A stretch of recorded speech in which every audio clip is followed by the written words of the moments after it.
یه سوز نور لپت مشهور سیت در بوره وام از اور یک گاو ارچای خلوف یا ویند یا ومند و میو نوشت یا نوشت ید باشند دمانه اکا سوز لپ فکتر دل پسند که سوز فکتر خوشیت فکتر اصل دلند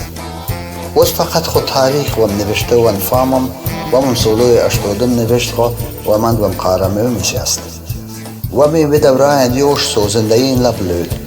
از جمله زویر سلطنویوبوف نظر گدولیف امید سکندرشویف قوسم و خونیوزف دم سوزین لود شاید داد آدمین نرشش دون لب مشهور نبی دون جات داد ورودارین دم مافلین الویداین لود تا مرد قلب و میرسوز ترسانه وسیع دسلب قبول نبود الترسانه وسیع دم نو باور چنو زوست دم مطل اصل دسگا توت مکبوتار وزم جیوچ تو توت مکبوتار وزم جیوچ تو کنکو تو پار وزم جیوچ تو پار زیت یاد مصیفدین تنث قصا کنم سار وزم جیوچ تو وسط تو گل روی نلو مرد و مرد